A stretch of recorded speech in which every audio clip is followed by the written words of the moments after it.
Welcome, welcome. It's a good day. It is a good day.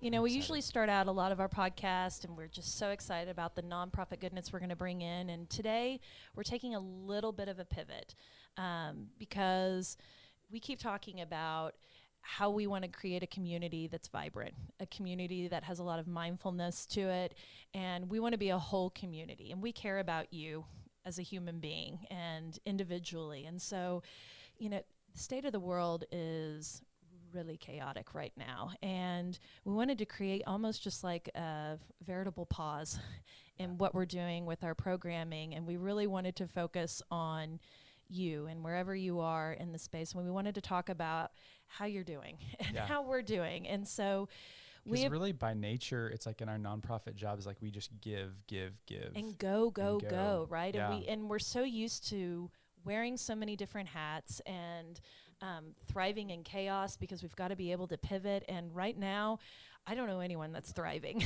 in the world right now. And so we have brought on just a dynamic expert, clinical psychologist today. Her name is Dr. Amanda Burke. She is phenomenal. I've known her for almost 20 years, and she is one of those unapologetic people about mental health and self-care. And everyone who knows me well know that I am a huge proponent of therapy, of self-reflection, of figuring out the why of who we are individually and what we contribute to this world. And it really starts with having a love for yourself and a healthy base within your own body, which has been a growing journey for me. So I just wanted to tap into that a little bit today. And John and Julie and I thought it would just be great to kind of turn the tables a little bit and focus on you as an end user. So I want to welcome Dr. Amanda Burke to the show. She is a clinical psychologist, fitness instructor, and she is a podcast host. She's got an amazing podcast. I've listened to it. It's called Psych Junkie. We got the Psych Junkie in the house. Yes, we do. And so she's been practicing for 10 years. She goes through, she teaches over, I say teaches, she counsels over a variety of just different spectrums, from depression to anxiety, unhealthy habits, lifestyle changes, all of the things. And it's like my therapist said about 3 months ago, if you didn't have an anxiety problem before COVID, you probably got one now. So I really appreciate, Dr. Burke, that you would come into the show. And so welcome to the good community. We're so glad you're here. Hello. Thank you. I'm so happy to be here. Just kind of give us a little bit of background on your story and how you came to even come into this world of wellness and self-care. And I know you have some really big goals for what you want to do and contribute. So yeah, give our readers just a 10,000-foot overview. Well, I kind of fell into it because I lived a life that was just very unhappy. And it was unhappy because I was searching for things that weren't filling my cup. They weren't filling my soul. And I got into the field of psychology kind of by accident. I majored in psychology, and I didn't know what else to do but go to graduate school, which, by the way, is not the right choice to do that, but I did nonetheless. And I was kind of boxed into certain jobs because of just the marriage I was in at the time. He was in the military, so we bounced around everywhere. So I really only worked with the military and with the VA hospital because I could get a job anywhere. And it was miserable. I was miserable. I was working long hours with very difficult people and, you know, just working like a dog. And my value was just not being filled up in terms of just genuinely helping people just for the sake of, you know, that's a value of mine. It was more just the everyday grind and just very taxing and very wearing. And strangely enough, COVID happened and the Air Force decided not to renew my contract. And so I went private practice, and it was the best thing that ever happened to me. So now I get to work with people that I feel like are a good fit for me, that have maybe the same values reach that I want to elicit from other people and bring about that fulfillment and meaning in their life the way I found mine. And I was also able to expand in my other areas that I love so much, which is teaching acceptance commitment therapy to other therapists. So I'm doing a research project with the Chickasaw Nation on that. And I get to be lead instructor at Cycle Bar, which I would have never been able to do if COVID hadn't happened and I didn't get bounced from the Air Force Base and have time and flexibility to do it. So I'm in a really good place in my life, despite the anxieties from COVID, which we all experience. Leave it to a clinical psychologist to create a glasses half full scenario for us right now. But there's so many stories of that COVID just kind of, gave us all a wake up of just where are your values, where are you spending your time, your life, what am I doing with my life kind of moments. And I know there's so many different ways we want to have this conversation, but I wonder if we just jump into COVID because you just talked about it as a pivot. So could you give, our listeners and us, honestly, just how do you deal with anxiety with something that's such an unknown? I would clump COVID with everything else that's 2020 has brought to us. What are some strategies for coping and dealing with that? Absolutely. Well, first of all, I truly believe that acceptance is the tool that we need when we encounter any problem that we don't know how to solve. There's nothing that we have control over in terms of solving the problem of COVID. Just when we think that we're doing something right, like wearing masks or social distancing, the problem continues. And we're thinking to ourselves, well, why isn't this fixing it? Why isn't this making it better? And the nature of anxiety is actually to try and fix it. We want to avoid that discomfort, right? And anxiety is incredibly uncomfortable. I suffer from it. I know most of the people around me suffer from it. So I know how uncomfortable it is. Raising my hand. Yes, it is. And I'm a fixer. I love to fix things. Yes. With just like easy. And that's what we think is the answer to anxiety. I mean, for example, being nervous about coming on today, my anxiety would tell me, just cancel it. Just cancel it. Give a reason why you can't do it today. But avoidance tends to make anxiety worse in the long run. It sends a message to ourselves that we're not able to handle the discomfort. And therefore, when it pops up again, what do? We avoid. And the longer we avoid, the worse the anxiety gets. So acceptance of your anxiety is a huge component of just being able to manage our feelings and thoughts and just what we're doing during COVID differently. Well, that's a really good tip. And I think that I'm so glad that bravery was bigger than your avoidance of coming on the show. And we promise we will make this as painless as possible. I feel like even as you're talking, I'm already laying down on my chaise lounge, like starting to, yes, I'm getting comfortable. I'm starting to open up because, I think anyone who's listening right now, and we have a mix of people that are in the nonprofit world and just people that, log on and listen to this show because they want to find something good. They want to find something uplifting. And I wonder, there's a lot of stress in the world clearly right now, but there's a lot of stress in nonprofits. I mean, we are finding shops who, based a lot of their revenue on events possibly, and they're finding just huge budget shortfalls. They're going through layoffs, and those who have not been impacted by a furlough or a layoff could be absorbing a position that was laid off, or just the grind of trying to figure out how do we pivot. So I wonder if there's some steps or some hacks that someone could employ today to kind of calm, center, and kind of find a way to just cut the white noise out and the chaos and be able to find your center again. Absolutely. I think that too often we're focusing on the controlling it or fixing it approach when we should pivot towards our values approach. So the values approach would say, I'm not doing this in the spirit of being able to solve this problem immediately. I'm doing this in the spirit of because it provides me meaning and it provides me fulfillment. Within that journey, it may give me the answers I need and maybe it won't, but that's not the point. The point is that I'm doing something proactively that means something to me. And so when you start looking at the things that we used to do, the things that we used to employ or the things that we used to participate in that might bring in what we normally thought it would, whether revenue or customers or clients, now it's different. Now we have to say, what speaks to me? What at the end of the day is going to make me feel like I did something meaningful in accordance with my purpose and my values? So you pivot towards that, and that starts to open doors for people. Instead of focusing on the things we used to do, focusing on what you could do now.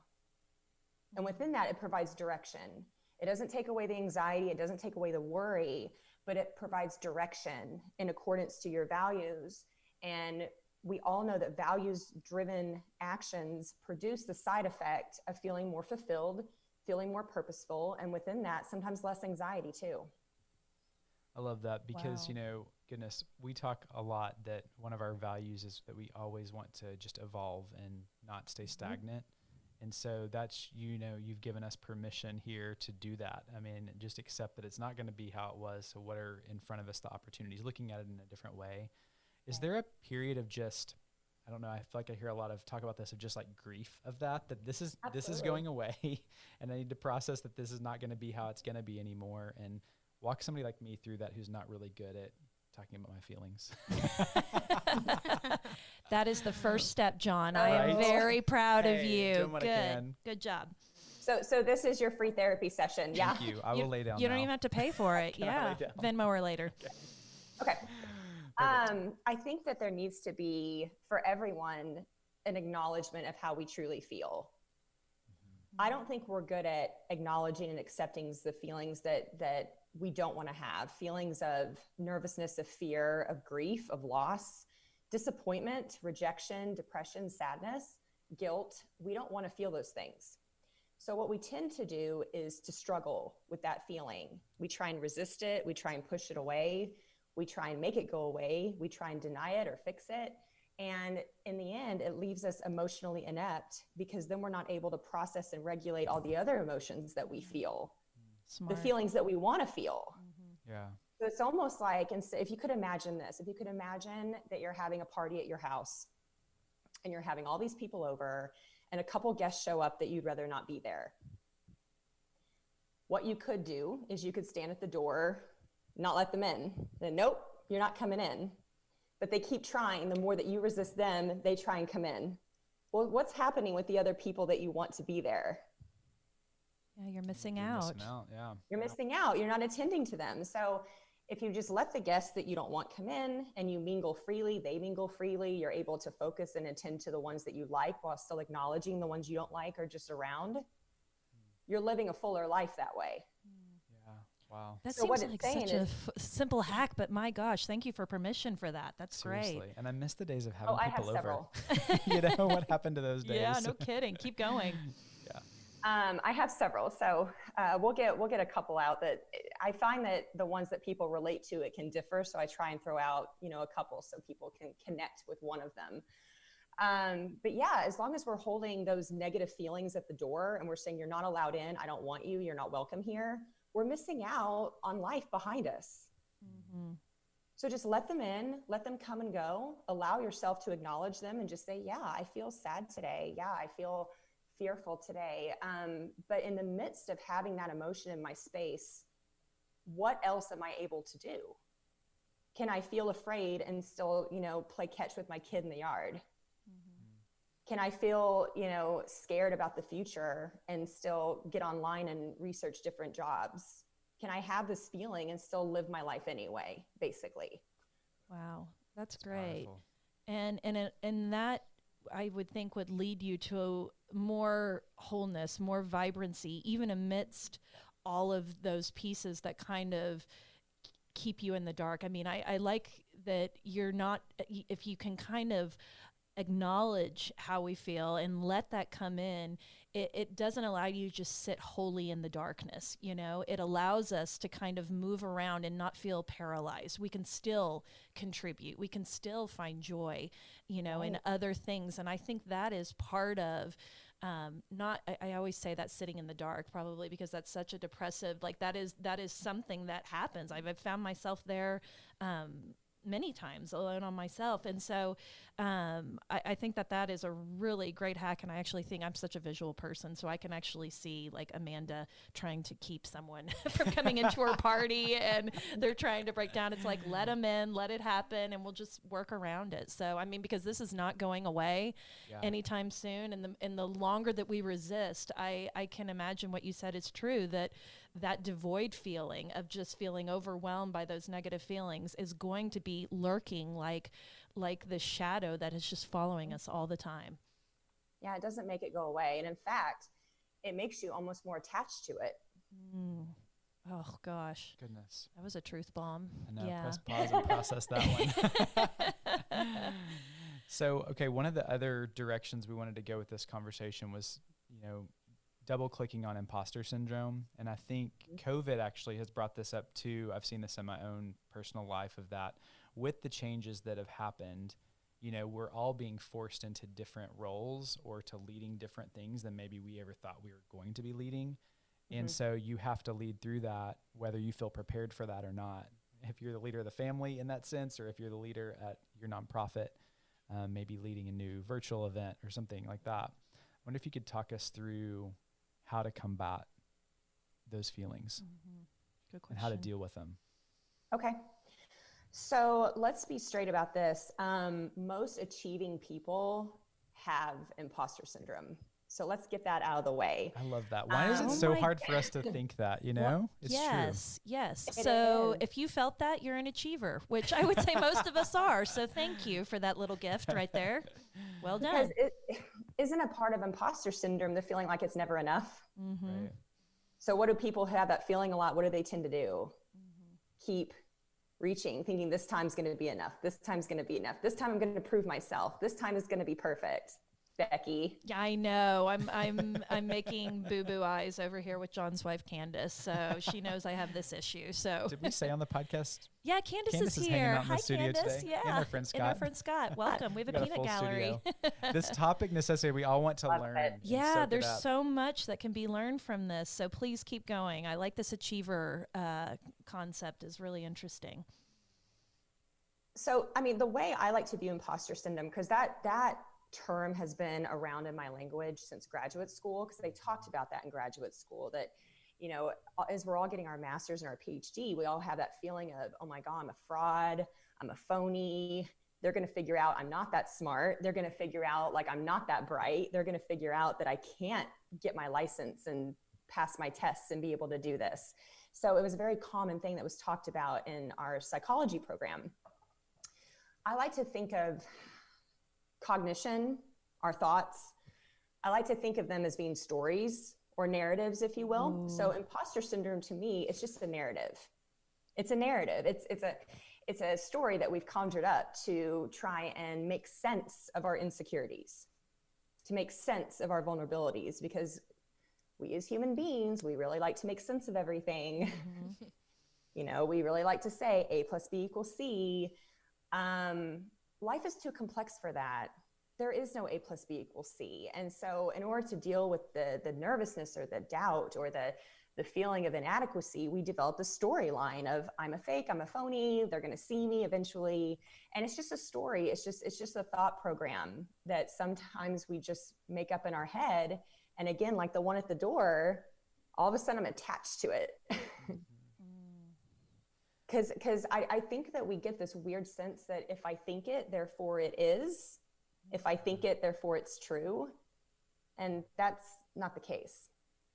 But do you also think there's so much weight in what we say and what we speak out, and that it does, alter our beliefs about ourselves or limits our own beliefs about what we can do and what we can achieve if we just are so negative, just caught in this negative bent of I'm not enough or I don't do The enough, negative et cetera. self-talk is such a prolific piece. And I think of imposter syndrome. I suffer from it terribly, and you could sit here and say, oh, I'm a podcast host, or, oh, we co-founded this company, and you think that you have it all together. And it's like, people, spoiler alert, I don't know what I'm doing yet. I'm learning along with you. Every day is very much a journey. And yes, I have things that I've learned in my experiences and things that I know, and it is my joy to be able to impart those. But I am a student of the world. I don't even feel like I'm halfway through my life. And so I do think that negative self-talk can come in and take over, and we really have to be conscious of seeing it and calling and holding each other accountable and saying, oh no, you didn't do that. You didn't make me feel that way. Or, oh, you can do this. You're taking on a new role in your nonprofit, and it's like, okay, you can do this. I think that's a great tip. Label it a story. Label it something that's outside of yourself.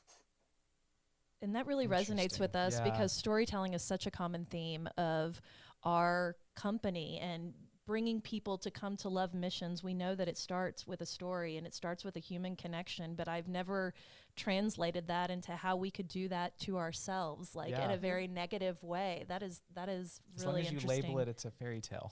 Okay, it reminds me of the Stuart Smalley, like, you're good enough, you're smart enough. We just need to look in the mirror. Yeah, gosh darn it, people like you. So I think it's funny too, just anecdotally, since I've worked with Becky for 15 or 20 years, I used to think that Becky.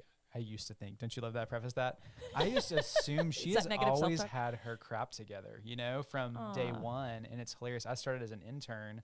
From my perspective, I'm like, Becky walked in, owned the room, told everybody this is how it's going to be. Not in a demanding way, but she just seemed very confident. And, I feel like she helped me grow in a lot of my confidence over the years professionally in that sense too. And it's just funny because now, Becky, one of my dearest friends, it's like, that other side of the story is she's 23, had no idea what she was doing, walking into the boardroom, complete imposter. And so it's just funny that you don't know. Fake it till you make it, baby. Yeah, exactly. Yeah. So I love that. I love that you've kind of affirmed that everybody has that. So how can they take their story and sort of what I would think is kind of rewrite it a little bit or take it in a new direction? What kind of advice would you give for that? Well, at first you admit that you have multiple stories. I can have the imposter story, and it's a story I've read. It's a story that I've had. It's a story I've picked up several times, maybe so much that there's, that crease in the book. Wow. If you imagine it being a chapter, it's like it's been opened so many times, it's got that crease. And it's there and it's fine. Like, it's fine that it's there. But what other stories do you have? Like, you have way more than just that one. It's just that, again, like the door, we tend to focus on it more. So first it's just acknowledging, hey, I have the story. The story shows up when I don't want it to. But I also have other stories. I have I walk into a room and own it story. I started this, We Are for Good, from the ground up. And I was a part of that. And I led that. Like, that's also a part of your story. So appreciate all your stories for what they are. I'm sure the imposter story, I'm sure it served some of us well at some point. Maybe it made us lean in or step out, in certain places where we tried to combat it or tried to prove it wrong. I'm sure that all of our stories have given us something or a lesson, right? Mm-hmm. So don't think of it as being such a bad story.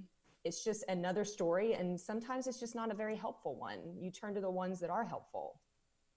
So for someone that's out there right now and we've made it past phase one, we're admitting that we have a problem. We're admitting that this is a part of our story.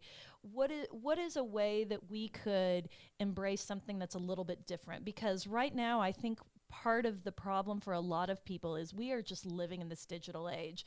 And by virtue of being on this, listening to this podcast, you're very much a part of that. We're attached to our phones. We're watching the news. We're scrolling and just seeing some of the worst things in the world that are happening. We're at work and getting emails about things we need to do that are just piling. So how do we let the calm come in? How do we let the quiet sit in? How do we block it? And maybe blocking out is not even a good term. I don't know if that's healthy, but what do you say? How do we combat that? Well, first of all, again, the spirit would be, I can't block it out. I can't move it out of my space. It's there. And sometimes it's loud and sometimes it's not, but there's nothing I can do to like control that. So instead of focusing on trying to block it or resist it or make it go away, you pivot towards the things that are with you that provide that sense of comfort, that provide that sense of grounding. That could be music, that could be being outside, that could be taking a conscious 30 minutes to just be and think and write and, be creative. I mean, it looks different for everybody. But again, if the goal is to block out or rid, you're going to end up attached to that rope even more because it's not going to happen. Dr. Burke is like, Becky, have you not listened to anything I said in the first 20 minutes? Quit blocking. I mean, really, this is one of these things where it's like you have to hear it a couple times and take it all in and say, okay. Like I need to let that happen. And I need to give myself a moment here. And I think the creative piece, I think, is such a good one because, you know, John and I are both creative souls. Julie is a very creative soul here. And it's like, if you're cooking, if you're painting, if you're whatever it is to sort of quiet the mind. And I always think like the synapses in my brain, the neurons are firing when I'm creative. And so that's such an intuitive thing to go back to that space. So great tip. The other thing that I think people, for some it goes without saying, but I think it's important to say it because we may not be thinking about this very much, but it's to be completely present. When we are completely present in the very moment that we're present in, a lot of those other things, they're just kind of noise in the background. Yeah. You know, for example, I can think about what's going to happen in 5 minutes on this podcast. Am I going to say the right thing? Am I going to mess up? Or did I sound weird 5 minutes ago? Are they going to get it? Or was that a good tip? If I'm doing that, I'm messing up in what I'm doing right now. Yeah. You know, it's being completely just mindful and present of exactly where you are with what you have. I think and from there, usually you can move, you know, you can move around with that. That is a expert tip for everybody in development too, of not trying to, you just need to be in the moment with your donor when you're having a conversation and not being here of what I didn't say or what I'm going to say, but listening. I mean, we just talk about this so much, is like, that's so much of connecting with people is just listening.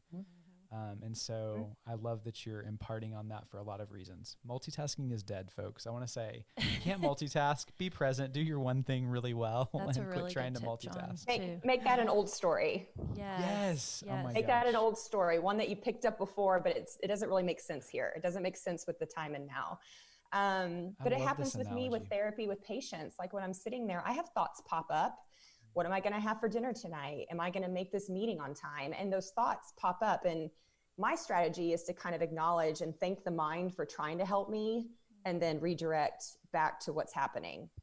You know what I love so much about this conversation is we talk so much about being authentic and being genuine. And it is just so just healing to me to hear like a clinical psychologist come in and expose all her warts. You know, I mean, I think we really do have this savior complex of therapist, or, you know, if it's a psychologist, a psychiatrist sitting up in their golden throne with their, like their a pipe, and I see like a vest and a bow tie, and their legs are crossed with a little nice, you know, leather bound something in their lap. And I see a beard or something. I don't know what I'm thinking in your creative time today, please draw that. Crazy. It's very odd. But it's like a Freud. It really is. Maybe it is Freud. I'm sure you could dissect that in my mind. You had a lot of problems. Okay, I need 30 minutes after this podcast is over for you. But I really do appreciate that this is something we are all experiencing. And in COVID, to me, we are all in the same boat. There has never before been a time where we are all experiencing the same things. And it's like, we cannot rage against the machine at this point. Like, the machine is going to keep churning for quite some time. What I think you're saying right now is so simple and so helpful. And it's just about loving yourself right now through this process. And that is why I think this conversation is so important. Yes. Yeah, I think one of the myths that somehow we are really bad at keeping around, another old story, is that we're special in certain ways. And one thing that we think in that mentality is that I'm the only one going through this. I'm the only one who's a mess.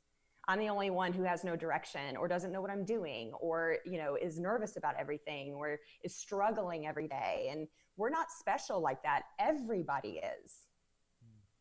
Because we're all human. And as humans, you know, a part of the journey as a human being is struggle.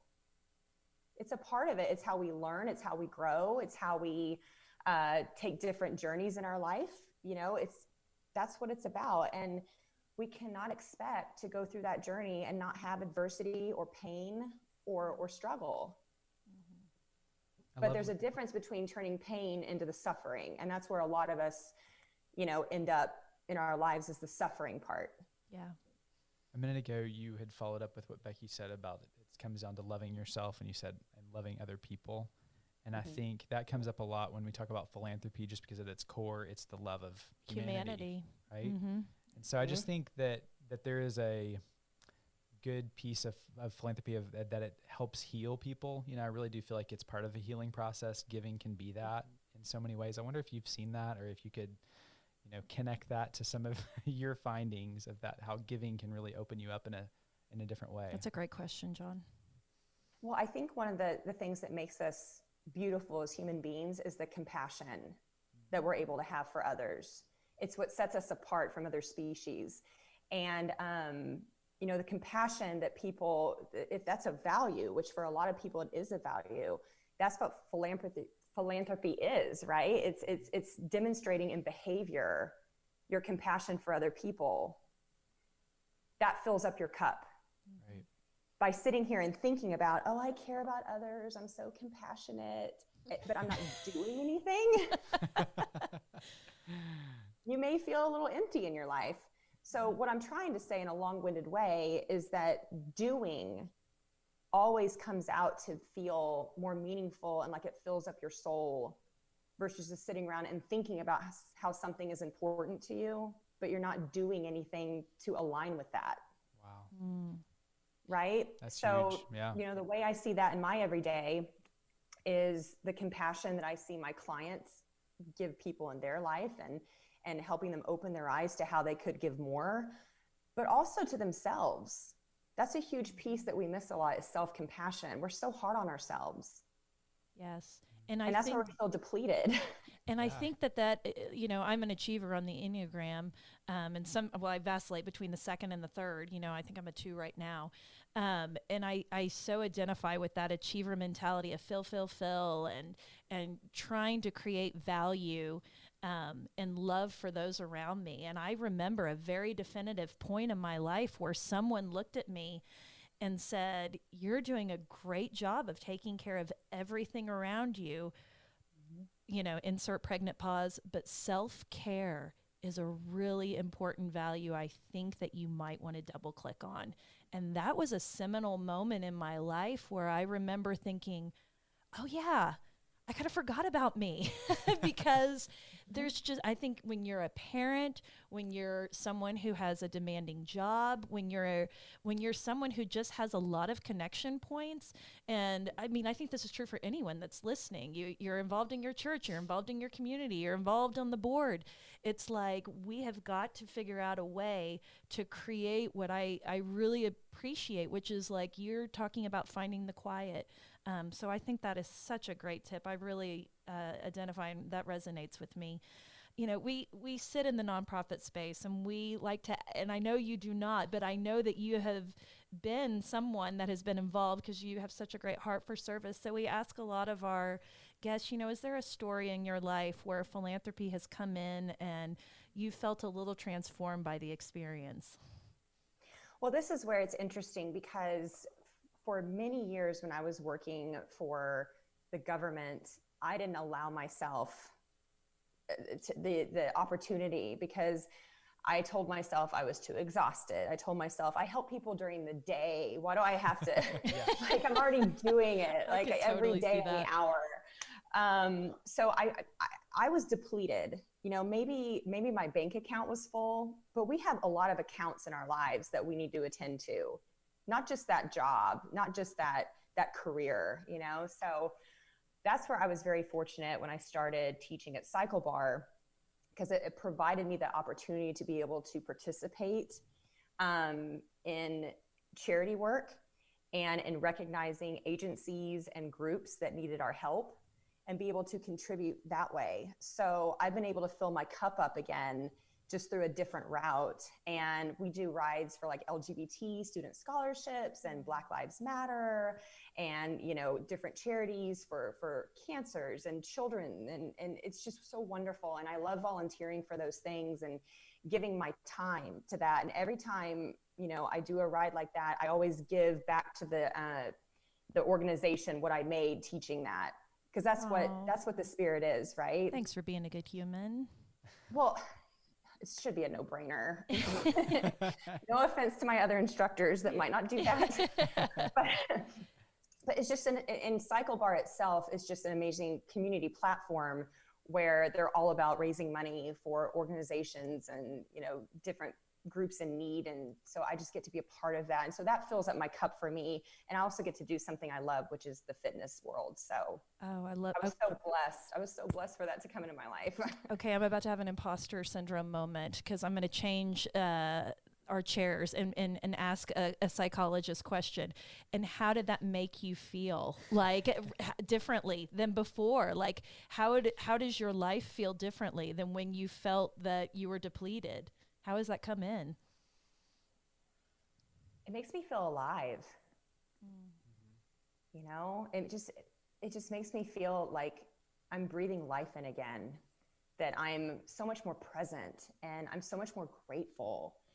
And I'm so much more patient with myself and others. And my doors are open to where now I'm able to learn and I'm able to grow and I'm able to practice humility. And, you know, it's just kind of pivoted just my soul in this way that it was just very empty and dark before.